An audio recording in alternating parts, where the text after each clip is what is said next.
Several days passed since the most recent arguments with his children. Domhnall was grateful for Kyrstade and Fionhall, who were charitable and considerate. Yet his dealings ran hot and cold where Isla was concerned. She was happy to be able to talk with her father, but she constantly brought up the topic of his good daughter Aina, with her father reproving her for meddling in men's affairs, which in turn frustrated her. He was relieved that David and Maulios had left to visit the local monastery to pray for forgiveness from those they had slain, as it gave him some room to breathe. Neokal had kept his distance and had been far more private since the confrontation. In fact, ever since the affair was revealed, he had changed completely. All he had was Rybert, who remained, but he seemed to be constantly complaining alongside Isla, and Domhnall had thought hard about the situation. Surely there was a way to resolve the matter peacefully, he thought. But every way he could think of, it would end in someone being upset when he tried to estimate the result. He had wept several times at night over the broken family. Ringan had betrayed his son, but he was family, and family was all that mattered in this world. To escape his discomfort, he had a bard come in to sing in the garden, which was the only place he could escape to these days.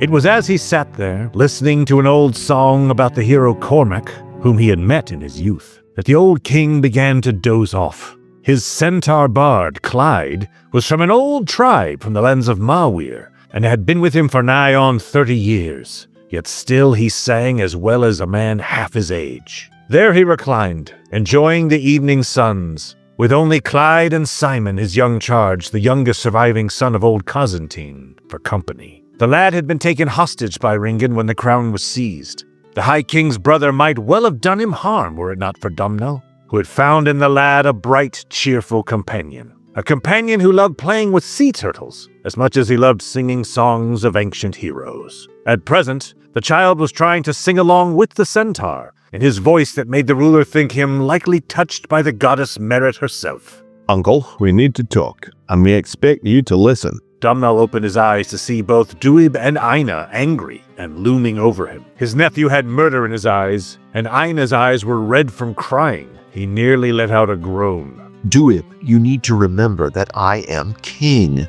uncle or no. Commanding your king as such is hardly proper. He waved the bard away and focused his weary eyes on his guests. What is it that troubles you?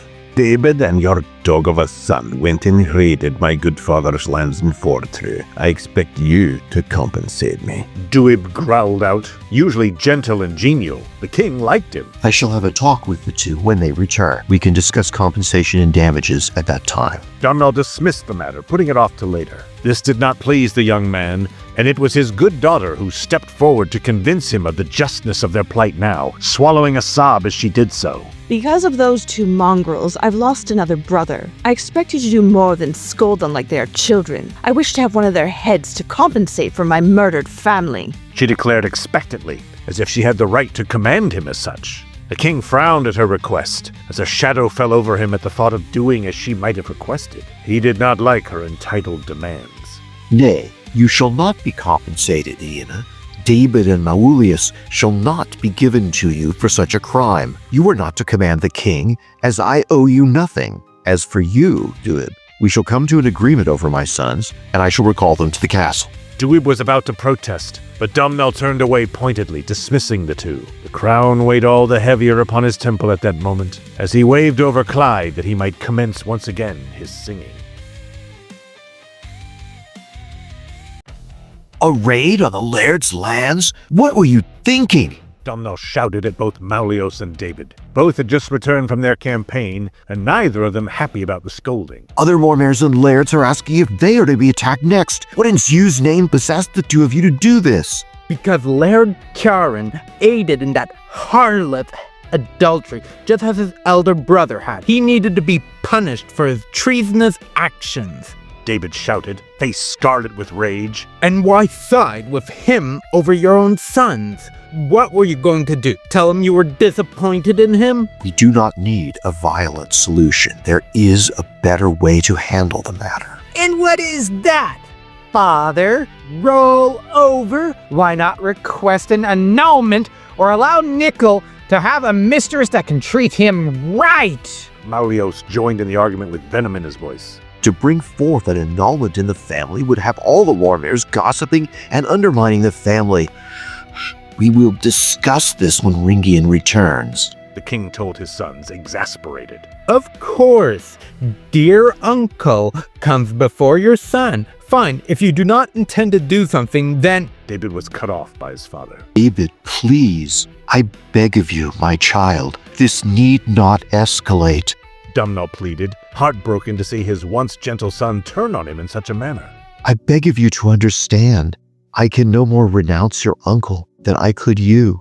Though he has sinned, I still remember him as the wee lad I left behind in Bardrock with the previous Warmare. He begged and pleaded with me not to leave him. There was a war to be fought for King Confrontation. David interrupted impatiently. But I have never shaken the feeling I abandoned him that day. Dumnall said urgently, grasping his son's arm. He was not always as he is now. He was gentle, flighty, and sang and laughed. He was much more like Siobhan than Siobhan is now. I was forced to leave him. He was unhappy, and the Warmare, well, he was not a good man. I owe Ringian. I cannot abandon him. I love him, and were I to forsake him, it would also mean forsaking your cousins whom he left in my care years ago in turn. You do remember that, do you not? There was a stony silence as the two younger men's eyes hardened. Both of them remembered well how things were once, but neither of them was willing to go back to that. They could never go back. Enough, brother. Since father will not do anything, then there is no sense in arguing with him. Malios grabbed David by the arm, and his older brother shook the arm off. The two young men stomped out as they had days before. Ringen. We might as well call him king. Father cannot make any decision without running it past him. The second eldest son of the king continued his rant once he was outside the throne room. Then we reconvene with our brothers. If father will not do anything, then we need to take matters into our own hands. The younger brother decided, grinding his teeth and looking out to the darkened storm clouds once they were outside. He could sense it. A storm was coming, and he looked forward to it.